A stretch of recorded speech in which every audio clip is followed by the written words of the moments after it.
उसके उपरांत मैं रमेश डोरिया जी को आमंत्रित कर रहा हूँ कि न पूछो जमाने से कि क्या हमारी कहानी है, न पूछो जमाने से कि क्या हमारी कहानी है। हमारी पहचान तो यही है कि हम हिंदुस्तानी हैं, हमारी पहचान तो यही है कि हम हिंदुस्तानी हैं। तालियों के साथ में सभी लोग सम्मान करेंगे और रमेश डोरिया जी हमारे बीच हमें शुभकामनाएं देने पधार रहे हैं। अभिभाषक संघ के सम्मानित सदस्य जो यहाँ आज उपस्थित हैं, उन सबको स्वतंत्रता दिवस की हार्दिक शुभकामनाएं और बहुत बहुत बधाई। हमारे अभिभाषक संघ के अध्यक्ष, सचिव महोदय, कोषाध्यक्ष महोदय, समस्त कार्यकारिणी के सम्मानीय सदस्य, सभी को हार्दिक दिल से स्वतंत्रता दिवस की हार्दिक शुभकामनाएं देता हूँ। सम्मानित साथियों, सबसे पहले मैं कार्यकारिणी को इस बात के लिए बधाई देता हूँ कि आपने ये नई शुरुआत की है। परंपराओं की निर्वहन करना मात्र जीवन का संकल्प नहीं होना चाहिए। नई परंपराओं की शुरुआत करना एक नए युग की शुरुआत के बराबर है। आपने एक नए युग की शुरुआत की है। निश्चित रूप से हमारा जो संगठन है, इस नेशनल लेवल पर है, स्टेट लेवल पर है और रजिस्टर्ड संस्था है। जैसा कि हमारे पूर्व वक्ताओं ने बताया कि अभिभाषकों का इस देश के लिए क्या योगदान है।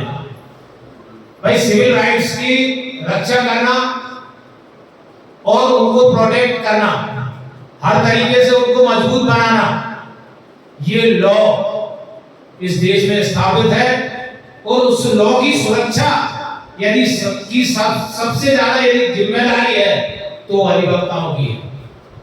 और जहां हमारे अधिकार या हमारे सम्मान के विरुद्ध कोई बात आती है तो हमें सबसे पहले उसको प्राथमिकता में लेना चाहिए और वह प्राथमिकता में ली है।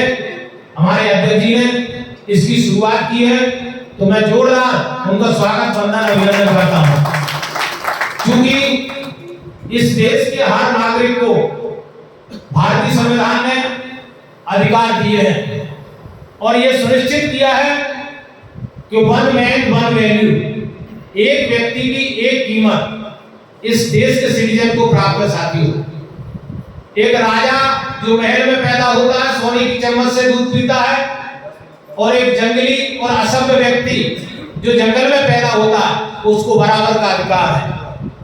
एक वोट का अधिकार उसको दिया गया है, चाहे वो महल में पैदा हो, चाहे झोपड़ी में पैदा हो, चाहे वो ब्राह्मण के घर में पैदा हो, चाहे दलित के घर में पैदा हो, चाहे वनवासी के घर में पैदा हो, उसको वन मैन वन वैल्यू का सिद्धांत प्रतिपादित इस देश के संविधान ने दिया है। साथियों, और संविधान हमारी सुरक्षा का सर्वोत्तम और सबसे उत्कृष्ट हथियार है और उसकी अधिकारों की सुरक्षा उसी के तहत होती है।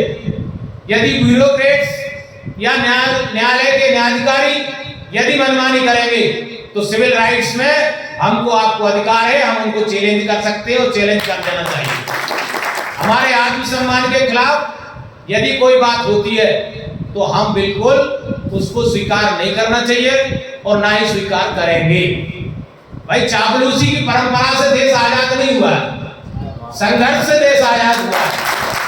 चापलूसी से पत्थर लड़ाई को खा सकते हैं, परंतु स्वतंत्रता की लड़ाई के लिए स्वाभिमान की आवश्यकता है और स्वाभिमानी लोग ही संघर्ष की परिभाषा जानते हैं। ये बात और समझ लो, चापलूस कभी संघर्ष की परिभाषा नहीं जानते हैं। स्वाभिमानी लोग ही संघर्ष की परिभाषा जानते हैं और संघर्ष हमेशा प्रतिफल की ओर ले जाता है, आपके आत्मसम्मान को बढ़ाने का काम करता है। इसलिए साथियों, आप लोगों का यह कदम बहुत ही प्रशंसनीय है और मैं ये कह रहा हूं, ये पहली बार है, इसको निरंतर लागू करो ताकि चापलूसी बंद ही हो जाए, न जाना लोग बंद ही कर देंगे।